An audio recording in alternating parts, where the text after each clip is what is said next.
It's been a great day of discussion so far. Next up, we have a great panel on making in space. 4 of our earlier speakers, Justin Kugler, Gary Calnan, Rob Hoyt, and Mike Lewis, bring a depth and breadth of experience and knowledge on the past, present, and future developments that will allow space to become routine, that will allow for a young person from Scranton, Pennsylvania to make a career in the industry, maybe even working in space. So panelists, I really appreciate you being part of this discussion, and I want to start off by saying you've each given a fascinating talk on some of the specifics around your work, and I'd like to zoom in on something you all have in common. From a business perspective, each of your companies has something special about it. Government contracts, NASA funding, successful exits, or lots and lots of operations. You're all in the thick of it.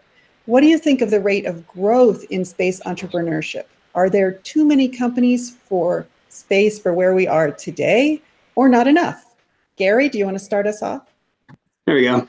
Yeah, no, I mean, to me, the growth is what's driving the moment. I feel like the growth of space companies, you know, in many different aspects of this is what's going to fuel this this new economy. As I think we all kind of said, it's going to take many players working together, and you know, each sort of focusing on our different strengths to make this happen. So I sort of welcome it. I mean, obviously there will be consolidations as you know different segments go through booms and busts, and you know it gets overpopulated, and you know things wash out. But overall, I think it's a productive process. Great. Any other comments on that from the rest of the panel? Yeah, I was going to say I don't think there are enough. You know, for all the attention that you know the like 150 you know different you know launch companies, whatever the number is today, it's probably going to change next week.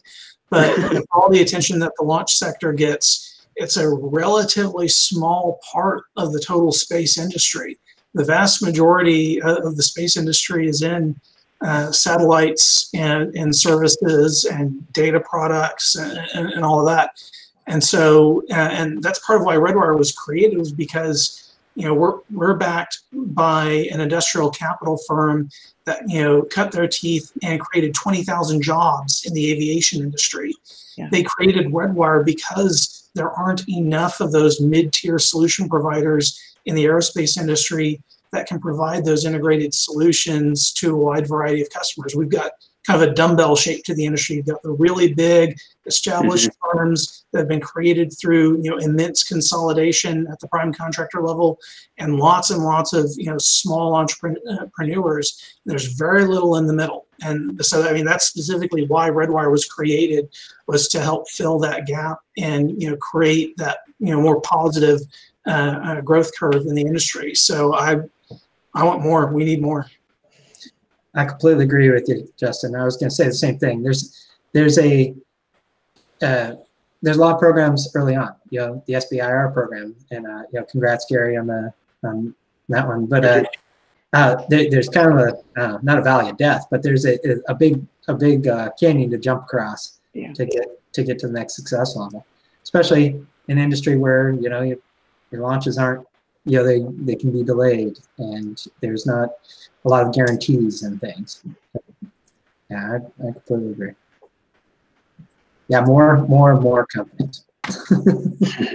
Rob, you talked about those interconnecting pieces. Sounds like you agree with Justin as well, in terms of filling those gaps. Yeah, it's a really exciting time right now in the industry. And I'd say it's a good time to start a company based upon SBIRs, because you know the company, you know, the past year or so there have been a few private equity backed firms that have bought up a lot of the more successful SBIR companies like us, and now we can't go after SBIRs, so there's more room for new competition. And you know, within the last couple of years, we're seeing, you know, the big private equity players starting to realize an opportunity in the space sector and put some significant money into it. We're seeing a lot of interesting investments in SPAC companies. That's I kind of question some of the valuations, but on the other hand, they're dumping a lot of investor money into it. That's got to drive, that's going to drive some interesting new stuff. So it's a really exciting time in the space. After when I started out 26 years ago, it seemed like the industry was just going down and down and down, and I thought about bailing out many times. But the past 5-10 years, it's just been amazing. Yeah, Rob, how do you feel about launch companies? I feel like we probably have enough launch companies. So that's your opinion. We have enough rocket companies. We need some like anti-gravity launch or some, some out of the box launch companies. I think you are, there's still money going into launch companies, but you're starting to see money going into other segments of the industry. And that's what's really exciting to me. Yeah. And you're seeing other industries that previously had no relation to, never thought about space. They're starting to see opportunities and move into the sector. And that's where, that's where the whole space economy is going to reach critical mass and become, kind of self-sustaining. I mean, the U.S. government's always going to be a big dominant player in it, but I think we're going to start to see true commercialization of space over the next 10-20 years. Yeah. Did any of you want to expand on the SPAC mention? I know a lot of discussion, a lot of activity. I'm gonna bite my tongue on this one. Justin, you probably. I'm the one who has to be most careful about. I know that's been announced, but SPACs are the greatest. Yeah, I mean, I'm not supposed to say anything, other than what's been in the public release. But I absolutely agree that it is an exciting time, especially when the financial press is saying that your approach and your valuation makes sense. Right. I will add that it's both the consolidations that are happening with Redwire and Emergent, buying you guys, and the SPACs as well. All of that stuff becoming a reality pretty much like last year has totally changed the landscape for raising money for startups in space, because now where there previously was very few exits to point to say, hey, investor, you have possibility of getting an exit in a reasonable amount of time.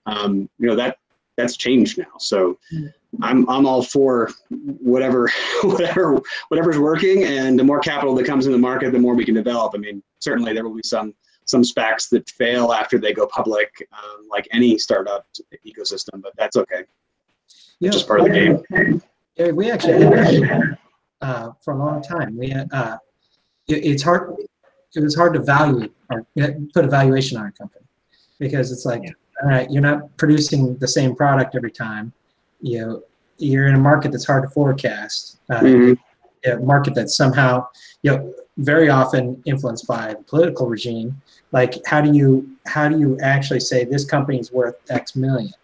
And you're right, like the fact that there's been a couple successful cases and groundwork has been really, you're right, the faucet got turned on last year. So.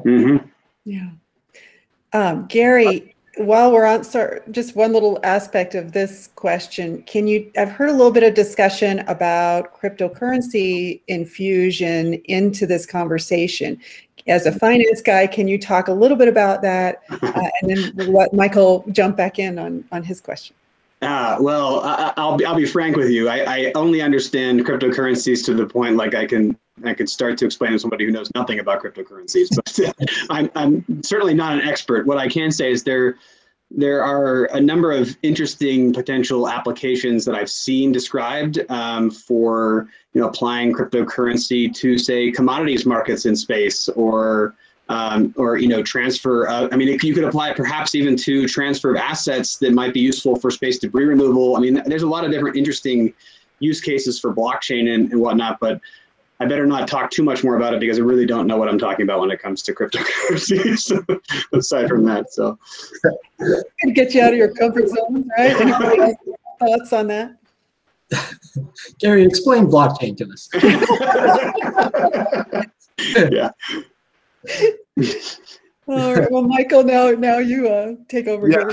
Justin, I don't want to keep you in the hot seat. Yes, you do. No, I don't. I just sticking with the spec just a bit longer. An observation that we had maybe 2 months ago at the prior BMW. There's no such thing as a Netscape moment in our field, right? You could point a little bit to Virgin when they issued their SPAC 2 years ago, and I went on record saying, I'm going to be skeptical about this until it's proven. To Lee's point about crypto, that they came out with their SPAC the same time the initial coin offerings were super popular in the digital space, the crypto space. And, I lumped the SPAC, which, used to be called a reverse merger, and it had a really bad reputation. So when those ICOs were coming out at the same time, this one instance of a SPAC was coming out, I raised some yellow flags, not red flags, but yellow flags for sure. Now, fast forward, and this came out in their last BMW 2 months ago, Blue Marble Week 2 months ago, which is why we're changing the name, because the name doesn't make any sense. The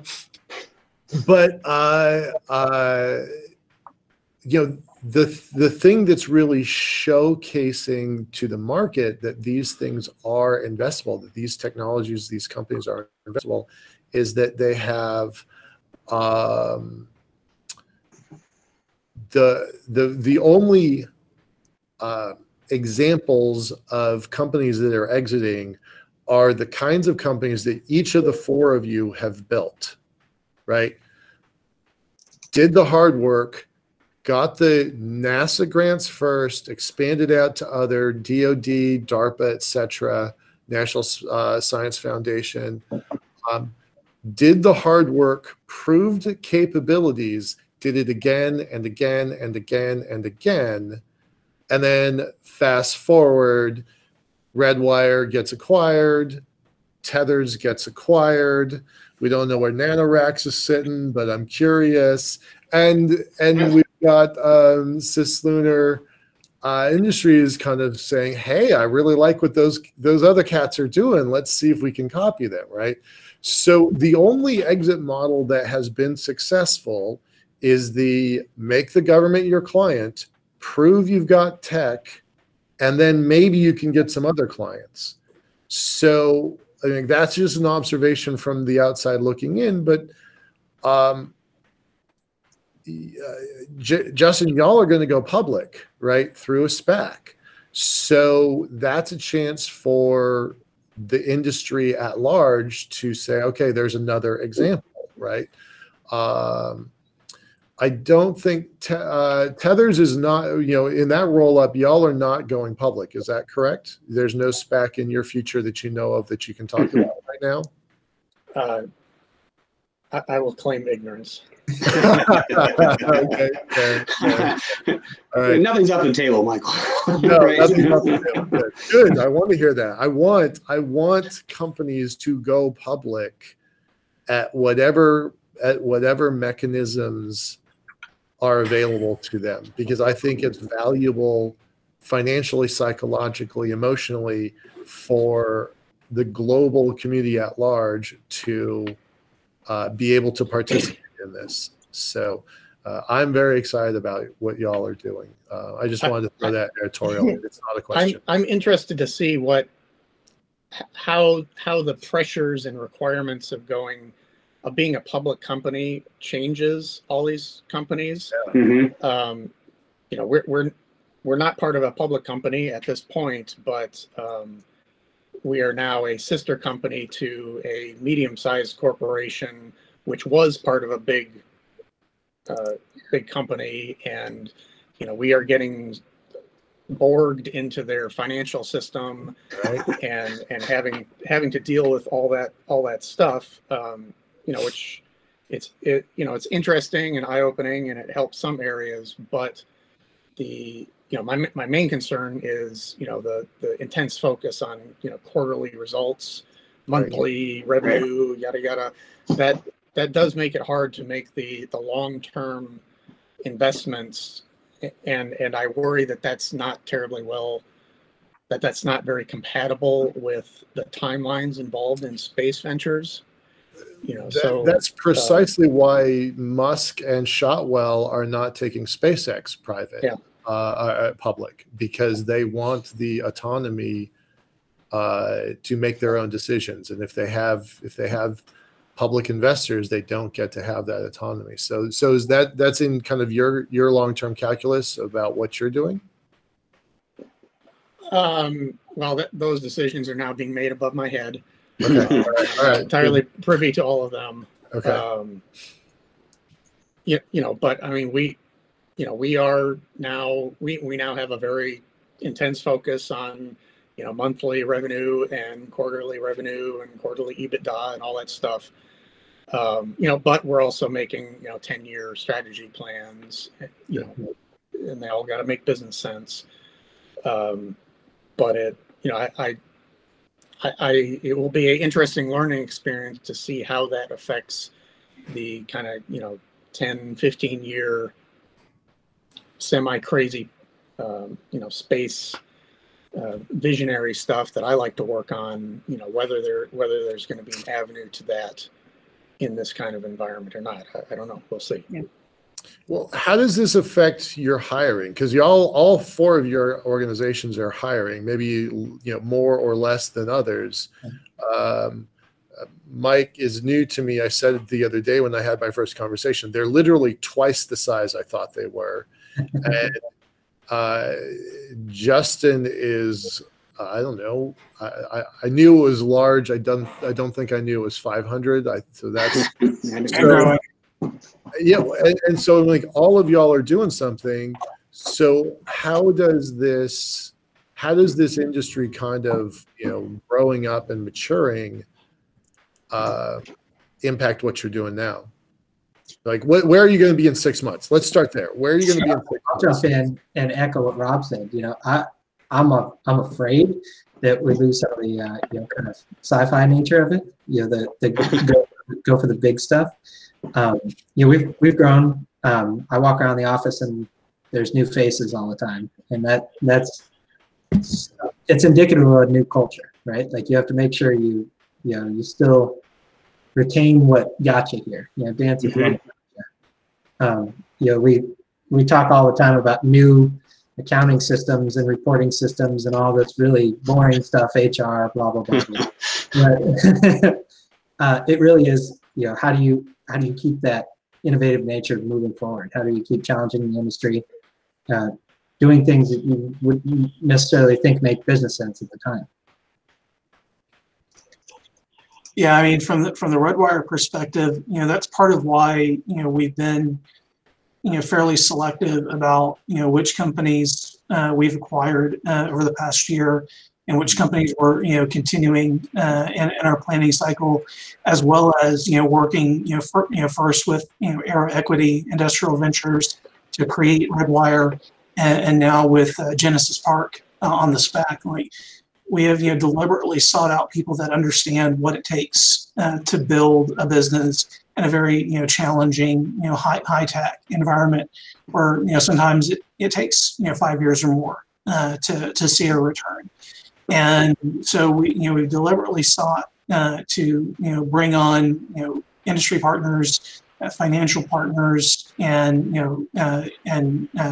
bring in companies into the fold that share that vision of combining that good solid heritage work on spaceflight systems with that forward-leaning vision for what we can do when we make things that are bigger than just the sum of their parts, to enable that transformational growth that we all know is possible. And doing so through the stepwise, one foot in front of the other, daily work that we have to do to bring revenue in the door and keep the lights on and keep paying people so they can feed their families, as well as, the transformational work that, may take 10 years before it, creates that 10x or 100x return. And so getting that balance right is a really big focus of what we're doing at Redwire. And we've been fortunate that, the financial organizations that we're working with, like Aero Equity and like Genesis Park, they understand that and appreciate that and have seen how that can be successful in terrestrial industries. And so it doesn't scare them that we're doing this in space. Cool. Great. So we've talked about a variety of different things that can hold us back in getting to that next level. What would you say is the biggest factor? Is it a lack of legal infrastructure, a dearth of customers or market structure, gaps in technology, or limitations on human resources in space? Mike, would you like to start with that one? Yeah, we fly a lot of payloads to the space station, and for a while there, NASA, the new no was saying there wasn't enough crew time. Instead of just telling us, no, Mike, you can't do that. Well, we don't have enough crew time. What's great now is that we have crew. So they've come up with new creative ways to tell me no. But I think for one, knowing it used to be so difficult to put things in space. And I think that we're slowly breaking through that.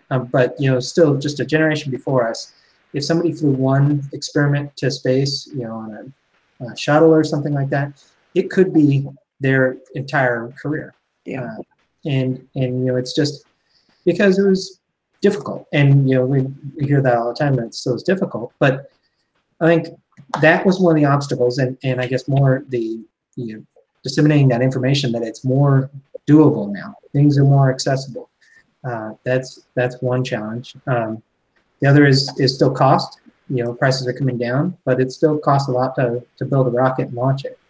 We're seeing a lot of newcomers in that industry, and with a lot of promising results. So that's exciting. The ABLs, Astros, Relativities, Firefly, we're going to see a lot more access. You can't fight the physics. There's only, it still takes this much stuff to get it to space, but if you can get the cost down, the access is increased. Where's that come from? Government as a customer seems to be a wonderful entry point, but as Rob said, hopefully that transitions to purely commercial applications. Yeah, Justin, I want you to, as a business development person, maybe take a little deeper dive into that one aspect. Talk about the development of customers and markets in your experience. No, that's a great question, and I do think that very much has driven that approach of pursuing government as a customer first, because if you look at kind of how this industry has traditionally been structured, private satellite operators are among the most technologically conservative customers in the entire industry, because they want to be 115% sure that what they're flying works. It'll work the first time, because there's billions of dollars and insurance policies and careers on the line, because the margins can be really, really thin because of the capital investment that's required.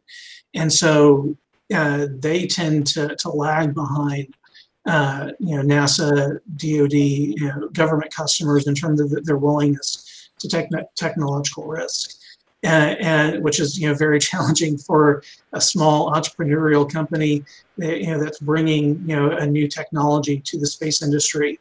And so the so-called TRL Valley of Death is real. And then if you look at Clayton Christensen's work on technology adoption cycles, they also have what's called the chasm between that initial technology development and widespread adoption, and how do you get past the chasm. And so you have to have that sweet spot of policy, technology, and investment that allows those new innovations to thrive and get out of that incubation period. And we've been very fortunate, I think, with the existence of the ISS National Laboratory, with the existence of programs like NASA STMD's Tipping Point program that have allowed, a small company like ours, we're an overnight 10-year success story. But because those policies and programs existed specifically to foster innovation in space technology, and we were able to take advantage of that, we've been able to grow with the pace of our customers, and we've been able to make steady, continuous progress.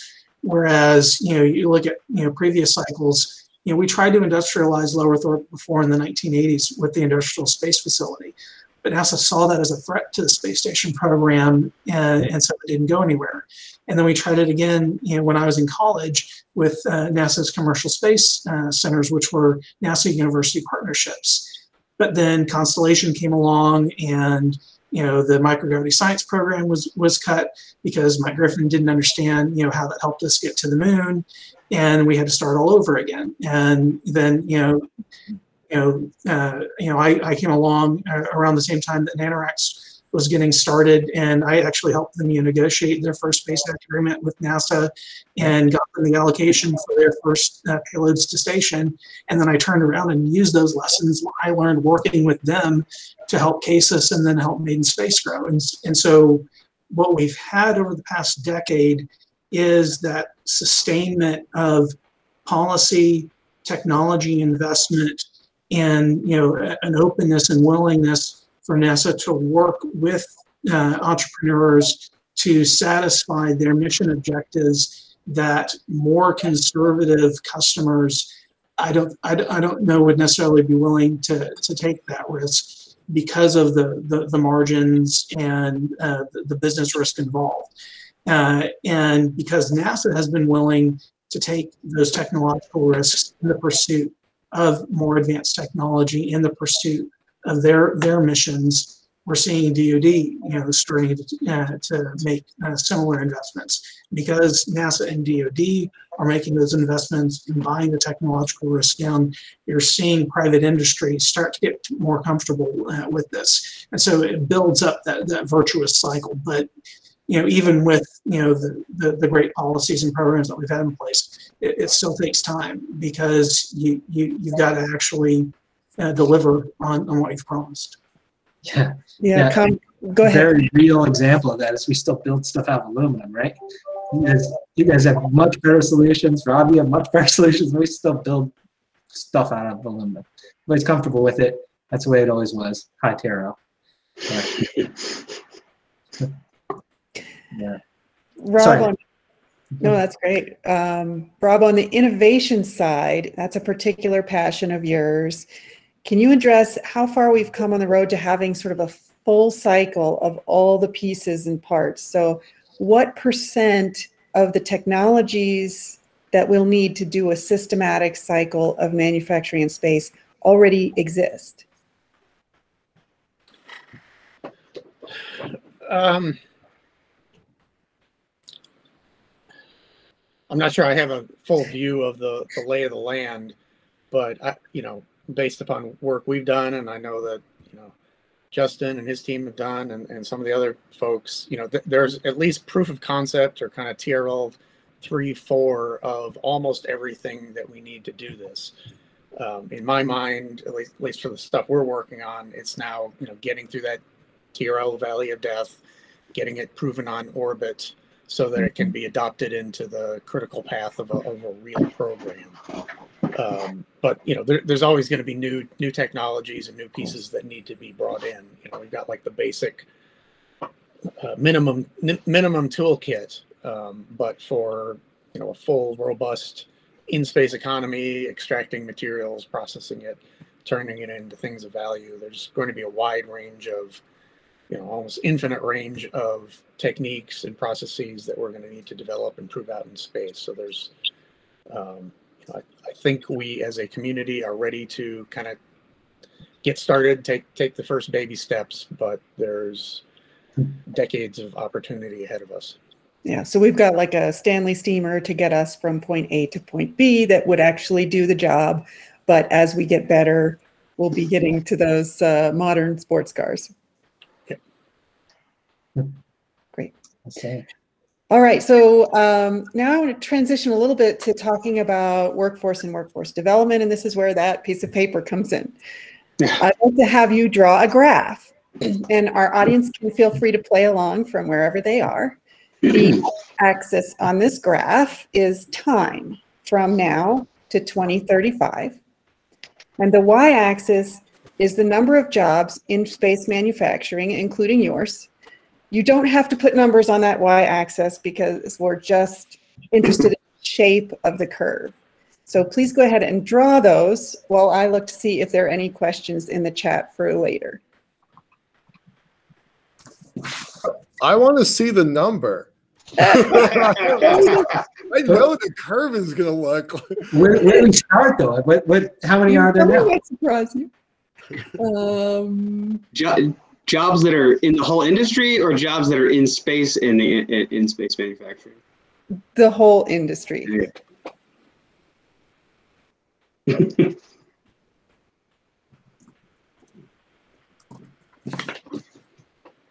All right. Looks like some pencils are down. Justin, you won an award from the Association of Professional Futurists. So why don't you be daring and go first? All right. Well, I'm going to lean heavily on my futurist training here, and so let's see. It doesn't work. Your background is blurring it. Let's see. Let me see if I can turn that background off for a second so y'all can see this. All right, there we go. Our smart technology. Yeah. So what I show is that we've got steadily climbing curve coming out today. It'll plateau for a while in the middle because that's when you start seeing technology adoption and maturation. And then once you get out of the hype cycle and people see it for what it really is, then it takes off again and continues growing steadily out towards 2030 and beyond. So, I'm going to be a Clayton Christensen follower on this one. Great, Mike, no cheating. You can't change your graph now. No. I'm ready to go, though. Okay. Similar, but I have sharp things that go down. There you go. Very interesting. Nice. These are all those world events we can't predict, like pandemics and things. Yeah. And then, Rob, I tried to draw a trusselator, but it came out as a cartoon. So, there we are. The other illustrations are welcome. Yeah. Who else wants to go? Mine's a little tongue-in-cheek because I really don't know, but pointing up and to the right is usually a good angle. I think Justin's is probably more accurate, as well as the little dips here and there. Although I will note, Mike, that despite the pandemic, it seems that the space industry has clipped along pretty good through 2020. So, who knows if that holds true in the future, but it leaves me optimistic. Yeah, no, you're totally right. It's probably more constellation program. Yeah. Yeah, great. Maybe a sense. Yeah, a sense of the unemployedness of the industry, underemployedness of the industry, right? Right. Rob? So I guess similar to Justin, I predict a little bit slower initial growth rate, kind of constrained by funding availability.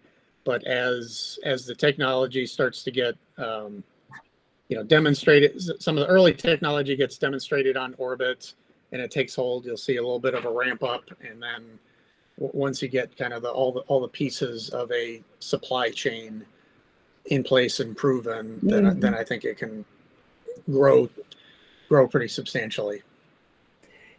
And can someone address, Gary, you asked a great question, is this everybody or is this just the people up in space? Can you talk a little bit about each prediction and how that relates to the growth in the percentage of people who are actually in space? Me talk about it? Yeah. Any of you. I'm optimistic that I want to go to space. So hopefully there will be lots of people working in space in the relatively near future in the next couple of decades. But it's hard to predict that aspect of it. But I do think that there's a place for, workforce, human beings in the loop. A lot of them are robotic, though. You could use a current estimate too. How many folks are in space right now, and how many people it took to make them, to get there. Yeah, that's true. I definitely think it's an all of the above kind of thing, because to actually scale up this activity so that it drives economic growth, we're going to need a lot of automation to make that happen.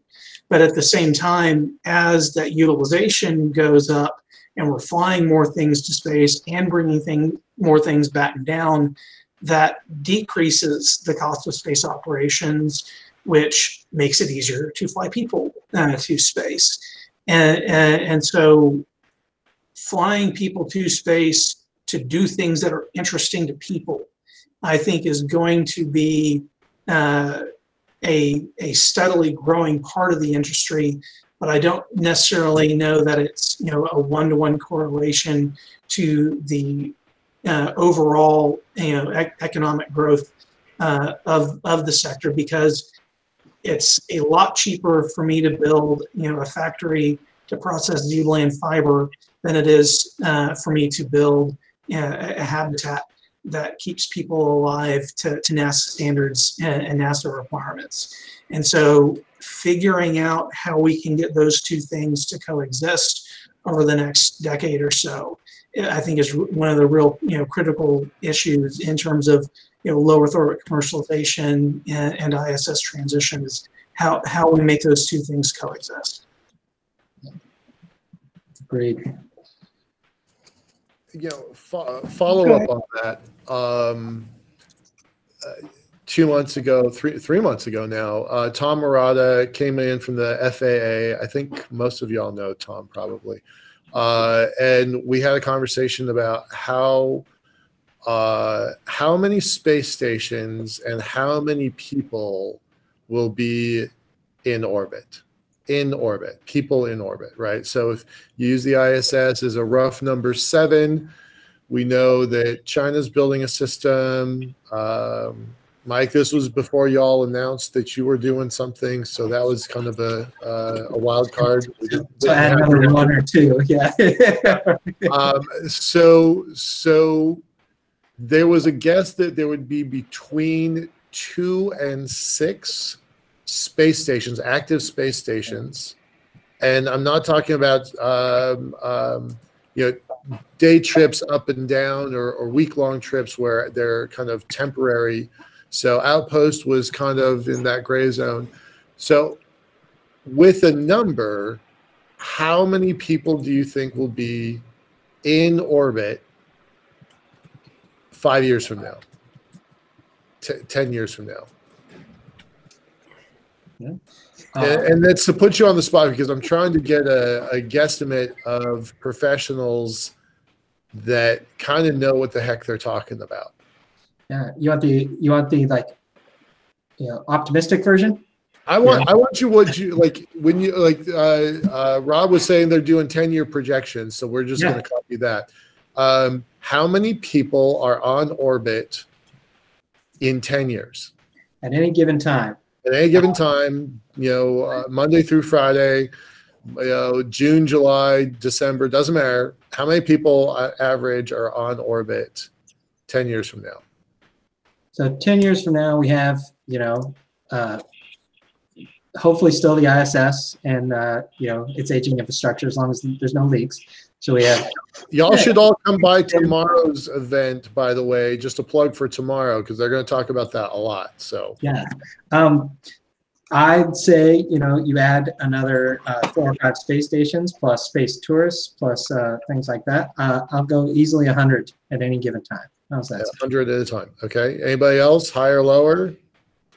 Putting your reputation. Yeah, I was going to say dozens here. Up to 100. Dozens up to 100. Okay. Cool. If we're talking 10 years from now, I would say probably on the order of about 20, because we assume that there will be the Chinese space station And if we assume that, ISS is still, being continued in some form, plus either, a co-orbiting free flyer or the Axiom module,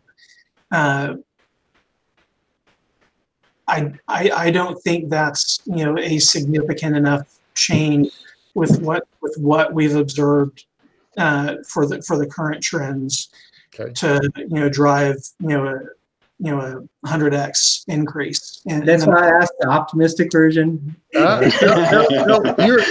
you're on record, buddy. This is going. I mean, the comment section said 5,000. I'm like, that's that. Okay. But I think a safe bet would be around 20. 20. Rob said dozen to 100. How many robots though, Justin? No. Wait. Gary has the answer. Gary, what's your answer?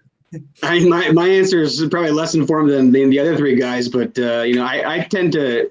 Well, I'm optimistic, so I'm hoping more for the 100 range. But okay, all right. We're gonna come back in 10 years. Y'all are gonna be guessing. We're gonna be. Hopefully, it's 1,000. I personally think it's amazing that we can even have a conversation about how many space stations and how many people. I want robots, right? But I think the robots are just the enablers for people to get out there. So. This kind of conversation, I don't think, we have all been around this for a while. Gary, you're the newest to the team, but Rob only predates me by about 4 years. So we've been pushing this rock uphill for a long time. And 20 years ago we were not asking the question, how many people on orbit, how many space stations, right? We were happy to have the one that was in development. So I feel like we've done a heck of a lot in 20 years. I think I'm going to stick with the optimistic side, but I said about 40 to 70. I didn't go quite so far as 100. So curious. All right, cool, good. The trend breaker in all of this is Starship. Yeah, If they pull off Starship and they pull off building it in such a way that you can fit lots of people on there without them being stuffed like sardines, so that they want to kill each other after 12 hours. Like Starship is the trend break for all of this. We at BMW have been referring to that as the Starship singularity, because we cannot predict with accuracy what happens if that is successful. Yeah. We're so used to incremental development, 20 years of incremental development, to have something like that happen. If those very bold predictions of 1,000 ships launching 3 times a day, it changes everything. So I think the idea of a Starship singularity is actually appropriate language. And his track record's pretty good, so fingers crossed. It might take 10 years to get there, but It might, right? He might have the first one with people on it with 100 people at a time. Might be 10 years. And then Rob and I are right. Yeah. All right. And then we're just all hitchhikers. Right. All right. Well, I'm gonna. Oh, go ahead. Last question on the same theme. Revenues derived from products built on orbit. Right? Way harder guess, right? But how much money can you make from products on orbit, right? Each of y'all are making things. You're making different kinds of widgets. There's a revenue source. Somebody is paying for that. How much money you're going to make with orbital manufacturing? I'll start. There's an aspect to this that is just still the this product was in space. There's just a truly commercial aspect. There's also a aspect where we see fundamental differences. You know, we flew terpenes, which were later used in production of whiskey, that produced a different product, and most said a good product, a better product. So there's a market for that. It's right now it's small and niche, and for the smaller purchaser. But Justin, I'll let you talk about what if we can make Z-Blend. So we didn't prime one of the LEO commercialization studies for NASA back in 2018 because it was more focused on habitat providers and what they would need. But we were on several of those teams, including the NanoRacks team. And as part of that, we did a fair amount of economic modeling and potential market capture surveys, which are in the various reports. But if you look at how target terrestrial markets for things like optical materials, single crystal optoelectronic devices, even what's going on with biomanufacturing, and the fact that a lot of what's happening in terrestrial biomanufacturing is limited by the need for scaffolding and other essentially ways to counterbalance the effects of gravity on these cellular structures. And I see our good friends from TechShot are on this call, and they've got one of the best vascular biologists in the world working on this. But the long story short is that if in-space manufacturing for terrestrial use is able to capture even just a fraction of these terrestrial markets, these are multi-billion-dollar industries, bigger than the launch industry, comparable to the small sat industry today. And then you add on that how we can actually grow the size of the satellite industry as a whole through in-space manufacturing and robotic assembly, so that we're not just all fighting for ever smaller pieces of the same pie, but we're actually growing the satellite industry and making that pie bigger. I think over the next 10 years, there really is an opportunity for transformational, multi-billion-dollar growth in the space industry.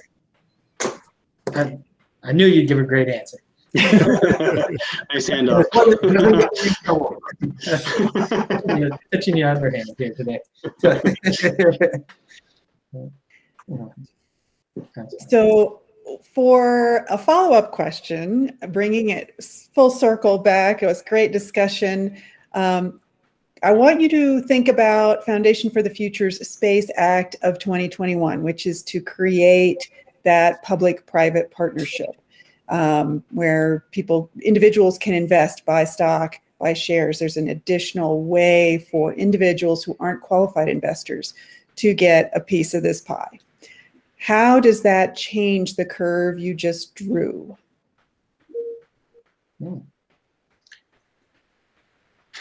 I mean, I think providing that patient capital could make a huge difference to the acceleration of the industry. So, that I like the structure that's been proposed to the extent that I've been able to study it. But yes, I think it depends on. Justin. Oh. Good. I would say I think it very much depends on how it's deployed. If we spend the next 5 years doing more studies, then it doesn't necessarily move things faster.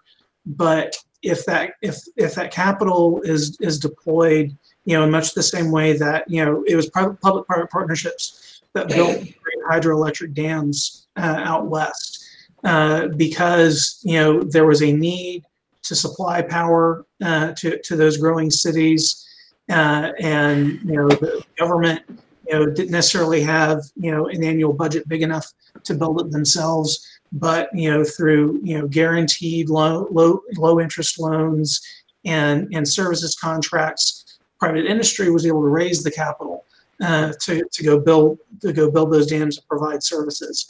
And you see in terrestrial industry, companies like KBR are doing very similar arrangements where they can go raise the capital to build things up front that a government customer or a nonprofit customer needs that their annual budget doesn't allow them to pay for, but they can go pay for services to go return that value back to the investor or back to the taxpayer over time. So I think if that capital is deployed to do useful things in space that generate value back for the American taxpayer and back for the public in a way that is tangible and well understood, then that'll accelerate the growth curve. Excellent. Great answer. Like, there's still, every time you build a new resource, there's always just how it's used. And yeah. Any other input on that? If you want to create a functioning economy or a functioning market, brand new market, you really need to bring up both the supply side and the demand side in unison. If one is brought up with that, the other just doesn't work, and somebody goes out of business. So if it can be applied to, I think right now there's a bunch of us kind of on the supply side, and the demand side, as Justin noted, traditionally is extremely risk averse. So some support of the demand side with a little bit more risk and forward-looking tolerance, so that they can come up together. I think that could really help the situation. Great. Any other comments on that as well? All right. Well, thank you so much to our distinguished panelists, Mike, Gary, Rob, and Justin. We really appreciate your time both doing your talks and staying on for this discussion.